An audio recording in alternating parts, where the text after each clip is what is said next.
할렐루야. 할렐루야. 부활주일입니다. 우리 옆에 분과 다시 한번 인사하겠습니다. 예수님 부활하셨습니다. 네, 예수님께서 부활하셨습니다. 우리 미국에는 아마 He is risen 이라고 되어 있는데, 네, 예수님께서 부활하신 부활절입니다. 네, 이 시간에 함께 예배드리신 우리 순복음 반석교회 모든 성도님들과 또 인터넷과 영상으로 예배드리시는 모든 분들께도 예수 부활의 승리와 새로운 소망과 구원의 역사가 날마다 임하기를 제가 주님으로 축원하겠습니다. 우리 시간에 함께 하나님 말씀 보겠습니다. 오늘 은혜 받으실 하나님 말씀은 신약성경 베드로전서 1장 3절부터 7절까지 말씀입니다. 신약성경 베드로전서 1장 3절부터 7절까지 말씀입니다. 제 성경은 377면에 있습니다. 신약성경 베드로전서 1장 3절부터 7절까지 말씀. 베드로전서 1장 3절부터 7절까지 말씀 우리 다 함께 봉독하겠습니다. 우리 주 예수 그리스도의 아버지 하나님을 찬송하리로다. 그의 많으신 긍휼대로 예수 그리스도를 죽은 자 가운데에서 부활하게 하심으로 말미암아 우리를 거듭나게 하사 산 소망이 있게 하시며 썩지 않고 더럽지 않고 쇠하지 아니하는 유업을 있게 하셨나니 곧 너희를 위하여 하늘에 간직하신 것이라. 너희는 말세에 나타내기로 예비하신 구원을 얻기 위하여 믿음으로 말미암아 하나님의 능력으로 보호하심을 받았느니라. 그러므로 너희가 이제 여러 가지 시험으로 말미암아 잠깐 근심하게 되지 않을 수 없으나 오히려 크게 기뻐하는도다. 너희 믿음의 확실함은 불로 연단하여도 없어질 금보다 더 귀하여 예수 그리스도께서 나타나실 때에 칭찬과 영광과 존귀를 얻게 할 것이니라. 아멘. 할렐루야. 우리 함께 오늘 읽은 본문 말씀 가지고 따라합니다. 예수 부활의 소망. 우리 다시 한번 따라합니다. 예수 부활의 소망. 네, 오늘 함께 읽은 본문 말씀 가지고 예수 부활의 소망이라는 제목으로 말씀을 좀 나누어 보기를 원합니다. 네, 부활절이 다가왔습니다. 제가 미국에 와서 참 놀라운 거가 마트에 가면요, 입구에 뭐 당연하게 이제 커피집이 있어요. 스타벅스가 있더라고요. 뭐 그거는 한국도 비슷합니다. 매장 들어가면 스타벅스나 뭐 투썸 플레이스나 뭐 다른 여러 가지 한국의 커피집들이 많이 있어요. 근데 재밌는 거는 마트 입구에 꽃집이 있다는 거예요. 플라워샵이 있다는 거죠. 그래서 플라워샵에 가면 항상 이렇게 풍선도 많이 매달려 있고 또 각 어떤 절기를 기념하는 꽃들이 다양하게 있더라고요. 그래서 이 부활절이 다가오니까 이제 꽃집에 이 릴리죠? 이 백합이라고 하나요? 네, 이 백합꽃이 잔뜩 있더라고요. 하얀색 백합꽃을 많이 팔더라고요. 그리고 막 거기다가 이제 장식이 돼 있고 또 마트 앞에 갔더니 뭐 이스터 버니라고 하죠. 이스터 토끼, 예, 토끼나 병아리, 뭐 또 계란 모양, 뭐 많은 여러 가지 장식품들이 많이 팔더라고요. 뭐 제가 갔던 뭐 크로거 마트나 타겟이나 월마트나 또 뭐 달러트리 같은 데를 가도 뭐 이스터 버니나 뭐 초콜릿이나 뭐 캔디, 뭐 젤리 뭐 해가지고 수도 없이 많은, 네, 이스터 썸씽들이라고 하더라고요. 여러 가지 것들이 많이 있는 것을 제가 봤습니다. 그러면서 느낀 거는, 야, 이 미국이 확실히 기독교 문화를 갖고 있는 나라구나.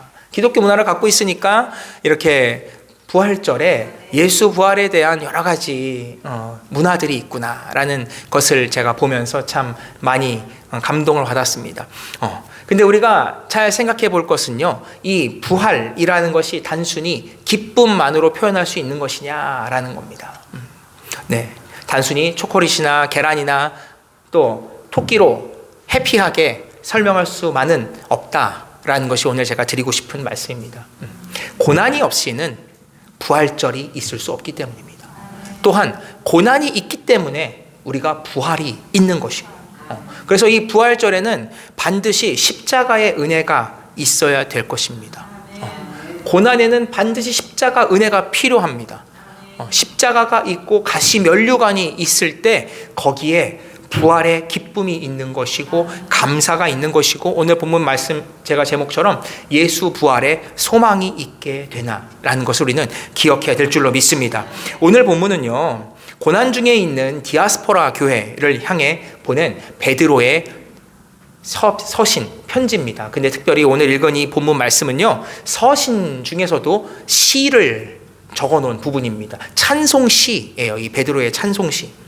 그래서 이 사도 베드로가 박해를 받아서 고난당하고 있는 소아시아 지역의 여러 교회들, 디아스포라 성도들에게 믿음의 확신을 권면하고 미래의 소망을 제시하기 위해 감사의 찬송시를 적은 것이 오늘 3절부터 12절까지의 내용입니다. 여기서 이 베드로는요, 부활의 약속 그리고 재림의 소망에 대한 이야기를 하고 있습니다. 그들이 고난당하고 있음에도 불구하고 예수께서 부활하시고 예수께서 재림하시기 때문에 기뻐해라 라고 사도 베드로가 말을 하고 있는 것입니다. 이런 베드로의 권면에는요, 모든 죄를 짊어지신 예수님이 그 희생적인 죽음으로 우리의 죄를 사하셨다라는 것, 그 다음에 죄와 사망을 이기시고 승리하신 예수님이 모든 사망 권세를 이기셨다라는 것을 가지고 있고요. 그 예수님께서 부활 승천하신 후에 마지막 때에 재림 다시 오신다라는 거죠. 그거에 대한 소망을 가지고 있다라는 것을 우리는 본문을 통해서 볼 수가 있습니다. 그래서 주 예수 나의 산 소망이 되는 것입니다. 이게 굉장히 유명한 찬양 제목이기도 합니다. 제가 미국 영어로 된 찬양이죠. Living Hope라는 찬양이 있어요. 주 예수 나의 산 소망이라는 곡이 있는데 한국어로도 번역이 되어 있고 또 영어 원곡도 있는데 꼭 들어보시기 바랍니다. 정말 찬양이 굉장히 은혜롭고 좋습니다. 오직 예수님만이 죄사함과 또 죄와 그 사망의 권세를 이기는 승리의 주님이 계심을 우리가 바라봐야 될 것이고, 그 주님이 마지막 때 심판과 구원의 완성을 이루시는 분임을 바라봐야 될 것이고, 그 소망 안에서 우리가 부활절을 맞이해야 될 줄로 믿습니다. 그래서 예수님은 그냥 단순히 살아나셨다로 끝나는 것이 아니라 그 살아나심이 나에게 어떤 의미가 있는 것인가에 대해 오늘 제가 본문을 통해서 여러분과 함께 나누어 보기를 원합니다. 첫 번째로 우리가 함께 볼 것은 따라합니다. 십자가를 통해 받은 새로운 언약의 소망. 십자가를 통해서 우리는 새로운 언약의 소망을 받게 되는 것입니다. 오늘 성경 본문 1, 2절 말씀 함께 보겠습니다.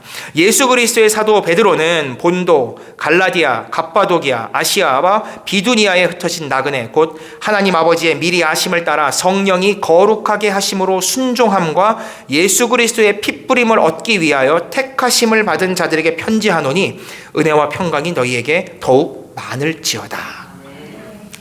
자, 이 흩어진 나그네라는 이 표현, 1절에 있는 흩어진 나그네라는 표현이 바로 여러분이 잘 알고 계신 디아스포라라는 뜻을 갖고 있습니다. 디아스포라. 이것은요, 씨를 뿌리다라는 뜻을 갖고 있어요. 농부가 땅에 씨를 뿌리는 것처럼, 씨를 어떻게 뿌려요? 우리가 이렇게 던지면서 흩뿌리잖아요. 그렇죠? 그래서 이 디아스포라라는 단어는요, 흩어서 뿌리다라는 의미를 가지게 됩니다. 베드로가 현재 이 예루살렘의 초대교회에서 흩어지게 되어서 소아시아 전역, 팔레스타인이 전역으로 흩어지게 된 디아스포라 유대 공동체에게 또 이방인 교회 공동체들에게 말씀을 전하고 있다라고 지금 오늘 본문을 소개하고 있는 것입니다. 근데 그 내용이 어떤 거냐면요, 2절에 보니까 예수 그리스도의 핏부림을 얻기 위해라고 하고 있는 것이에요. 어떤 내용이냐? 예수 그리스도의 핏부림을 얻기 위해라는 거예요.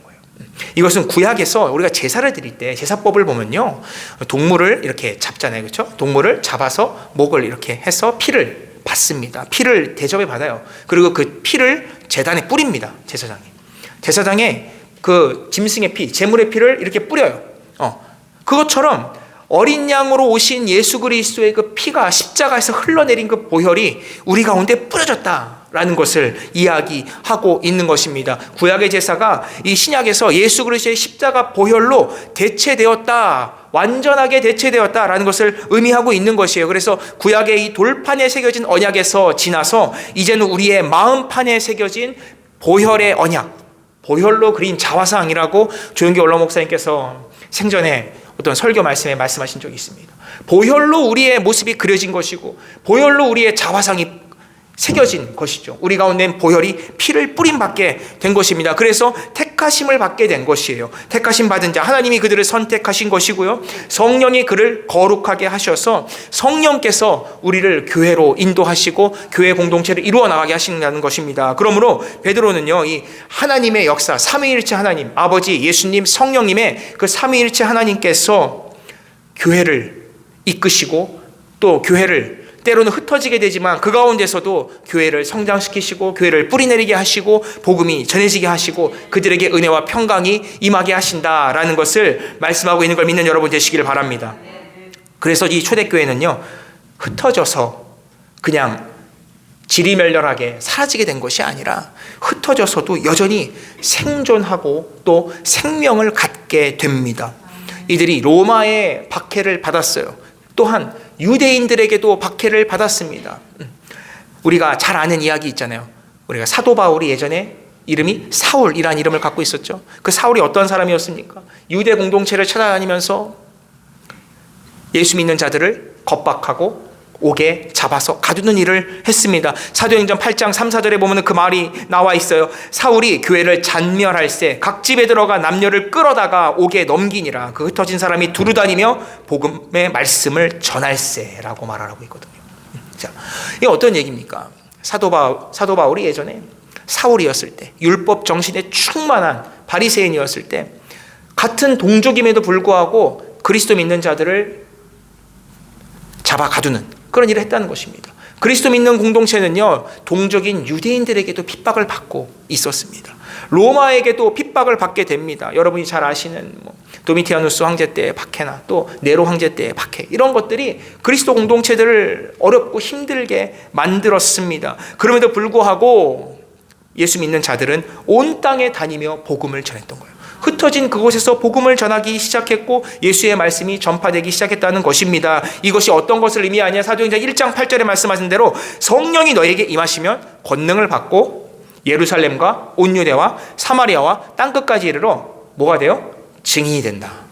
이 말씀이 성취되게 된 것입니다. 그러므로 초대교회가 받은 이 고난, 박해와 흩어짐의 이 고난은요, 복음의 확장이라는 하나님의 뜻 안에서 허락된 고난이 되게 된 것이고, 또한 이들의 믿음을 더욱 굳건하게 하는 하나의 방법이 된 것이며, 이 고난이 하나님의 약속의 성취를 바라보는 고난이 되었다라는 것이 베드로가 이 디아스포라 공동체에게 주는 위로와 권면의 말씀인 걸 믿는 여러분 되시길 바랍니다. 그래서 이 말씀을 받고 또 그들 가운데 날마다 열심히 신앙생활 했던 이 디아스포라 교회들은요, 언젠가 본향으로 돌아갈 소망을 갖고 있게 되었다라는 겁니다. 그런데 그들의 본향이 어디입니까? 바로 그들이 떠난 유대 땅이 아니라 바로 하늘을 바라보게 됐다. 하늘 천국의 소망을 바라보게 되었다는 것입니다. 흩어진 자들이 박해를 피해서 자신이 머무는 곳에서 잠시 지내는 그 임시적인 거처다라는, 순례자다라는 생각을 그들이 가지고 있었고요. 그렇기 때문에 지금은 비록 박해와 핍박으로 말미암아 흩어졌지만 하나님께서 새 언약의 소망을 예수 믿는 자들에게 주셨기 때문에 그들도 나는 예수 때문에 사는 것이고, 예수 때문에 소망을 가지는 것이고, 예수 때문에 고난을 이길 수 있는 것이고, 예수 때문에 나는 생명이 있는 것이다 라고 고백하며 나갈 수 있게 된 것입니다. 그리고 그 생명을 힘있게 전한 것, 그것이 바로 복음 전파의 사명이 이루어지게 된 것이지요. 그러므로 이 하늘 소망의 근거는요, 보혈로 세워진 것이고 예수 안에 세워진 것을 우리는 믿는 여러분 되시기를 바랍니다. 유대인들은 여러분이 아시는 것처럼 하나님께 선택받은 아브라함의 자손이다 라는 강한 자긍심, 민족적 자긍심을 갖고 있었습니다. 그런데 그들이 아브라함의 후손으로 태어나서 예수님 잘 믿었으면 괜찮은데, 구약시대 때 여러분 역사서 조금만 읽으시면 알 거예요. 그냥 죄 짓는 얘기밖에 안 나옵니다. 그냥 죄 짓는 얘기밖에 안 나와요. 몇 사람 제외하고, 우리가 히브리서 11장에 있는 그 몇 사람 제외하고 대부분 죄 짓는 일에 앞장서는 일들이 많았습니다. 그래서 그들의 나라가 멸망하게 되고요, 그 이후에는 바빌론, 페르시아, 헬라, 로마에 이르기까지 계속 식민지 생활을, 핍박받는 삶을 살게 됐습니다. 그럴 때 예수님이 오셨는데 그 예수님은 십자가에 못 박아 죽였죠.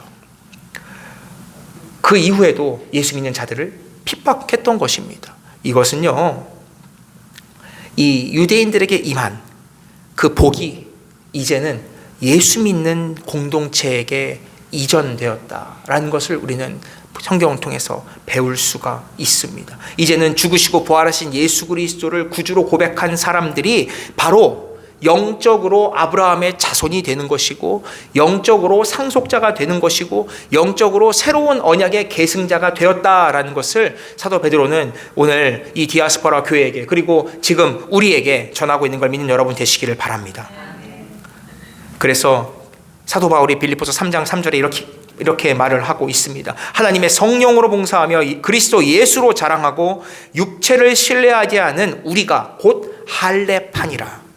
유대인들이 할례를 받잖아요. 근데 할례 받지 않은 이방인들도 예수 잘 믿고 구원받은 사람들은 영적으로 할례 받은, 마음판의 할례를 받은 그런 사람들이다라고 바울이 이야기하고 있는 것입니다. 또한 사도 야고보도 야고보서 1장 1절에 이렇게 말을 합니다. 하나님과 주 예수 그리스도의 종 야고보는 흩어져 있는 12지파에게 문안하노라. 흩어져 있지만 이들이 정말로 그 12지파의 어떤 족보에 따라서 이야기를 하는 것이 아니라 흩어져서 있는 이방인이든 유대인이든 또 혹은 디아스포라 어떤 백성들일지라도 그들이 바로 12지파와 같다라고 이야기를 하고 있는 거죠. 예수의 보혈로 구원받고 예수의 부활에 참여하며 영생의 천국의 은혜를 소유한 그들이 바로 새 언약의 주인공인 것입니다. 그 소망이 우리 가운데 있어야 될 줄로 믿습니다. 그래서 그것이 2절에 말한 은혜와 평강이 임하는 비결이 되었다라는 걸 믿는 여러분 되시기를 주님으로 부탁을 드리겠습니다. 우리 모두에게 예수 믿고 구원받는 구원의 은혜뿐만이 아니라 그 구원을 통하여 새 소망, 언약에 대한 그 새 소망을 갖는 여러분 되시기를 주님으로 축원드리겠습니다. 우리가 두 번째로 함께 살펴보것은 따라합니다. 거듭남을 통해 받은 하늘 유업의 소망. 네, 오늘 3절 말씀 함께 보겠습니다. 3절 말씀에 이렇게 말합니다. 우리 주 예수 그리스도의 아버지 하나님을 찬송하리로다. 그의 많으신 긍휼대로 예수 그리스도를 죽은 자 가운데서 부활하게 하심으로 말미암아 우리를 거듭나게 하사 산 소망이 있게 하시며. 이 긍휼이라는 단어는요, 엘레오스라는 단어인데 이것이 어떤 의미를 갖고 있냐면요, 헬라 사회에서 왕이나 고위층이 이 아랫사람들이나 종에게 베푸는 일방적인 용서와 은혜를 이야기합니다. 일방적인 용서와 은혜, 그리고 동정과 자비, 연민 이런 것들을 포함하는 단어의 뜻을 갖고 있어요. 그러므로 예수님의 이 십자가 보혈이라는 것이요, 용서와 죄사함인데 그것이 일방적인 용서와 죄사함, 그리고 우리를 사랑하시고 우리에게 자비를 베푸시는 그 긍휼하심이다라는 것을 오늘 베드로는 이야기합니다. 그래서 그 보혈을 통해서 거듭나게 된 사람, 이 거듭남, NIV 성경에는요 New Birth라는 뜻이 기록되어 있습니다. 새롭게 태어난 것입니다. 우리가 이것을 좀 어려운 말로 중생이라고 하죠. 한자어로 중생이라고 하는데 다시 태어나게 된 것이죠. 그래서 다시 태어났기 때문에 산 소망을 가지게 되는 것이다. 리빙 호프가 그래서 우리 가운데 있게 되는 것이죠. 거듭남의 은혜, 영원한 생명의 은혜, 천국 소망의 은혜가 우리 가운데 있게 된 걸 믿는 여러분 되시기를 바랍니다. 이것이 바로 예수의 부활이 주는 새로운 변화라는 것입니다. 요한복음 3장 3절에 예수님께서 말씀하셨습니다. 예수께서 대답하여 이르시되 진실로 진실로 내게 이르노니 사람이 거듭나지 아니하면 하나님의 나라를 볼 수 없느니라. 니고데모에게 하신 말씀입니다. 거듭나지 아니하면 하나님의 나라를 볼 수 없다. 이 거듭남, 인간의 노력이나 의지로 이루어지는 것이 아닌 줄 믿으시길 바랍니다. 예수님을 구세주로 영접할 때 우리 가운데 하나님의 뜻 안에서 거듭남을 받게 되는 거죠. New birth가 일어나게 되는 것입니다. 또한 그래서 이 새로운 구원의 소망은 우리에게 부활의 생명을 공급하게 됩니다. 부활 생명을 누리게 된 사람들은 고난 중에도 즐거워하게 되는 것이고 하나님 나라와 교회를 위해 자신을 들여 섬기고 봉사하는 일에 앞장서게 되는 거죠. 그래서 내 뜻대로 하는 것이 아니라 영적으로 가치 있고 영적으로 올바르며 하나님이 기뻐하시는 일에 자신을 들여 헌신하게 되는 겁니다. 교회는 그렇게 이루어져 가는 거죠. 물론 교회를 운영하는 데에는 재정도 필요하고요. 어떤 봉사는 땀과 눈물도 필요합니다. 그러나 그 가운데 가장 중심에 있는 것은 무엇이냐? 바로 나의 마음을 드리는 헌신의 자세가 필요한 겁니다. 교회는 우리의 것도, 제 것도 아니고요. 여러분 것도 아니고요. 하나님 것입니다. 교회의 주인은 저도 아니고요. 여러분도 아니고요. 하나님이신 것입니다. 하나님이 교회를 이끌어 가신 것입니다. 우리는 하나님의 은혜에 감사하여 봉사를 하는 것이기 때문에 우리가 봉사하고 섬길 때에 어떠한 어려운 마음이 들지라도 우리가 감사하며 나갈 수 있는 것은 이것이 나를 드린 것이기 때문입니다. 하나님께 나를 드렸기 때문이다. 부활의 생명이 우리 가운데 있기 때문이고 우리가 구원의 은혜에 감사하는 마음이 있기 때문에 우리가 그것을 섬길 수 있게 되는 것입니다. 그렇게 섬기는 자에게 어떤 것이 있느냐? 바로 하늘의 유업의 소망이 있다라고는 본문 말씀을 말합니다. 4절에 보겠습니다. 썩지 않고 더럽지 않고 쇠하지 아니하는 유업을 있게 하시나니 곧 너희를 위하여 하늘에 간직하신 것이라. 이 썩지 않고 아프라르톤이라는 단어고요. 쇠하지 않고 아마란톤이라는 단어인데 이 두 가지 다 영원히 사라지지 않는 영혼 불멸을 의미하는 단어입니다. 또한 더럽지 않다 아미안톤이라는 단어는요. 종교적이나 윤리적으로 오염되지 않고 정결한 상태를 이야기합니다. 그러므로 이 썩지 않고 더럽지 않고 쇠하지 않는다라는 것은요. 정결한 상태로 계속 가는 영혼 불멸, 영원히 에버레스팅이라고 하잖아요. 그렇죠? 이 영원히 가는 순결함, 성화되는 것을 이야기하는 걸 믿는 여러분 되시길 바랍니다. 예수 믿고 구원받아 죄사함을 받고 예수 부활을 통해 새로운 생명을 얻게 되고 교회 공동체를 위해서 자신을 들여 섬기고 봉사하는 사람들에겐 이렇게 썩지 않고 쇠하지 않는 영원한 하나님의 기업을 받게 되는 걸 믿는 여러분 되시길 바랍니다. 바로 하나님의 유업을 상급으로 받게 되는 것입니다. 왜냐? 우리를 자녀 삼으셔서 우리에게 그것을 상속으로 주시는 것이 바로 하나님의 뜻이기 때문입니다.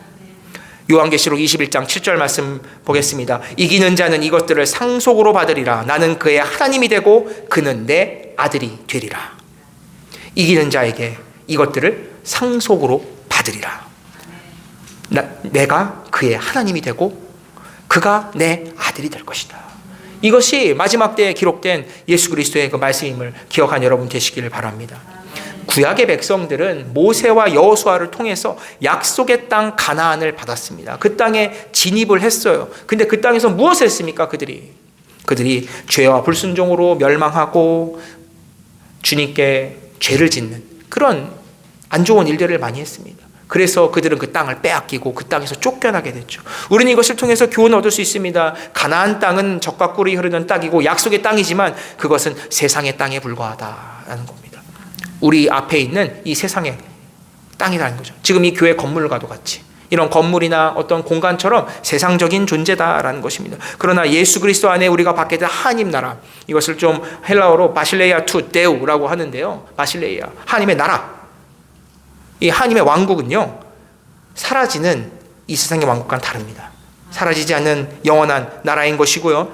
십자가의 죽음과 부활을 통해 구원을 완성하신 예수님께서 계시는 장소입니다. 그리고 우리를 초청하는 장소이기도 한 것입니다. 그럼 우리는 살 때에는 하나님과 동행하고 우리가 생이 다한 후에는 생이 다해서 천국에서 주님과 동행하게 되는 걸 믿는 여러분 되시기를 바랍니다. 5절 말씀 보겠습니다. 너희는 말세에 나타나기로 예비하신 구원을 얻기 위하여 믿음으로 말미암아 하나님의 능력으로 보호하심을 받았느니라.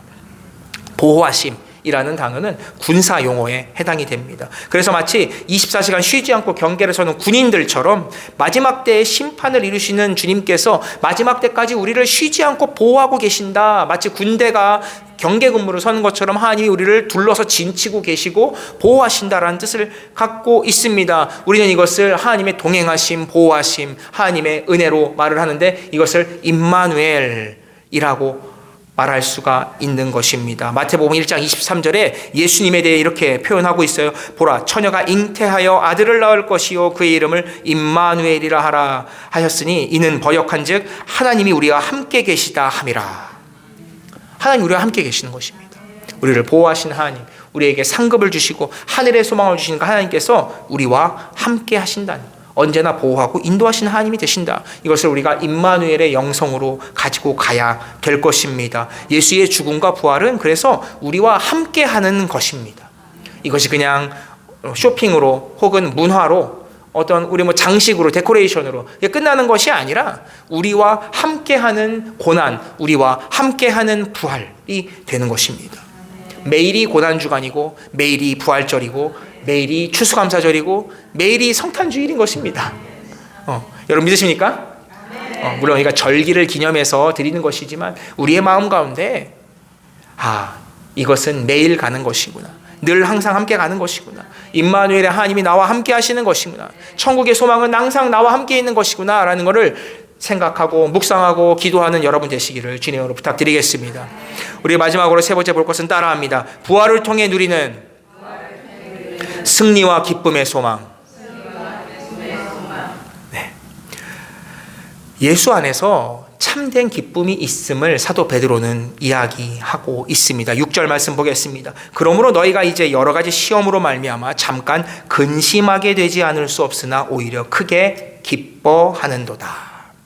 기뻐하다라는 것은요, 여기서 경축하다, 심히 기뻐하다, 열렬하게 기뻐하다, 이런 뜻을 가지고 있습니다. 지금 초대교회가 흩어졌죠. 그리고 디아스포라 교회는 각지에서 많은 박해를 견디고 어렵게 신앙생활하고 있습니다. 로마로부터 박해를 당하고 있고요. 동족인 유대인들, 그 율법주의자나 할레파 유대인들이, 거짓 교사들이, 때로는 율법주의자들이 와서 그들에게 잘못된 복음을 전하기도 합니다. 바울 서신에 그 얘기가 참 많이 나와요. 갈라디아서나 또 로마서나 다른 어떤 서신저들에 보면요, 복음을 잘못된 복음을 전하는 사람들 때문에 사도 바울이 굉장히 마음 아파하는 장면들이 곳곳에 기록되어 있습니다. 근데 이렇게 고난 가운데 있음에도 불구하고 베드로 사도도 역시 마찬가지로 이들에게 기뻐하라라고 말을 합니다. 사도 바울이 빌립보서 4장 6절에서 주 안에서 항상 기뻐하라, 내가 다시 말하노니 기뻐하라라고 말한 것처럼 사도 베드로 역시 마찬가지로 오히려 크게 기뻐하라라고 말을 하고 있는 것입니다. 예수를 믿고 살아가도 우리 가운데 인생의 고난이 사라지지는 않습니다. 오히려 예수 잘 믿는 사람에게는요, 더 큰 고난이 임할 때가 있습니다. 아이러니하게도. 네, 원래 그렇잖아요, 여러분. 운동하러 가시면요, 운동하러 짐에 가면은 역기나 바벨을 들잖아요. 그러면 근육이 큰 사람은 무거운 걸 들어요, 그렇죠? 근육이 작은 사람은 가벼운 걸 들고 맨손으로 하지만 근육이 크고 이렇게 막 몸이 좋은 사람은 무거운 역기를 막 이렇게 듭니다, 그렇죠? 마찬가지예요. 신앙의 근육이, 믿음의 근육이 큰 사람들은요, 그만큼 크고 어려운 고난들을 맞이하게 됩니다. 그런데 여러분들이 기억하셔야 되는 것은요, 예수를 잘 믿는다는 것은 고난이 없는 것이 아니라 고난을 얼마나 잘 대응하냐에 있다라는 겁니다.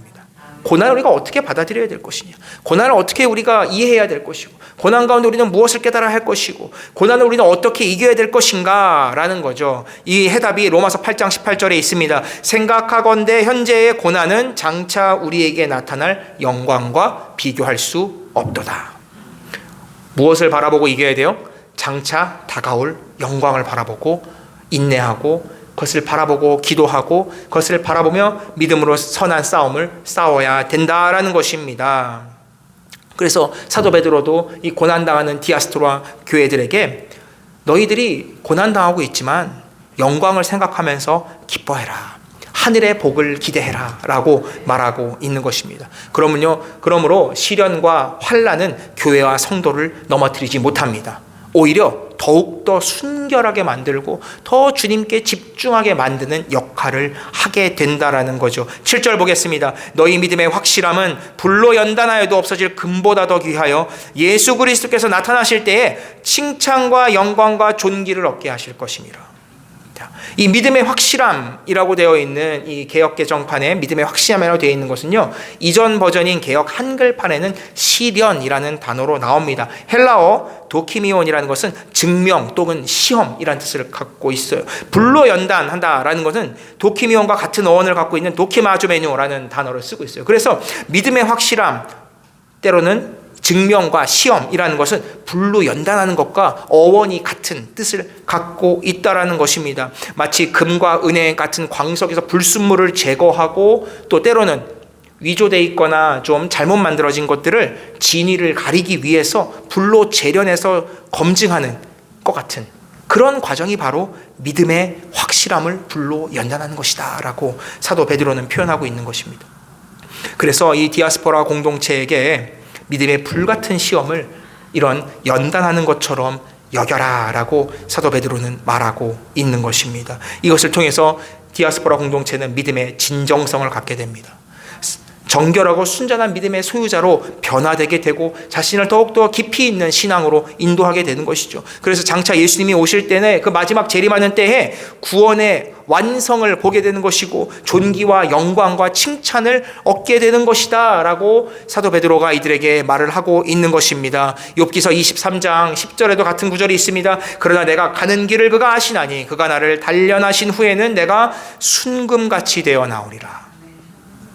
고난 중에 변하거나 사라지는 믿음이 아니라 시련을 통해 연단을 받고 정결해진 믿음이 참된 믿음인 것입니다. 연단이 소망이 되는 말씀이 되는 것이죠.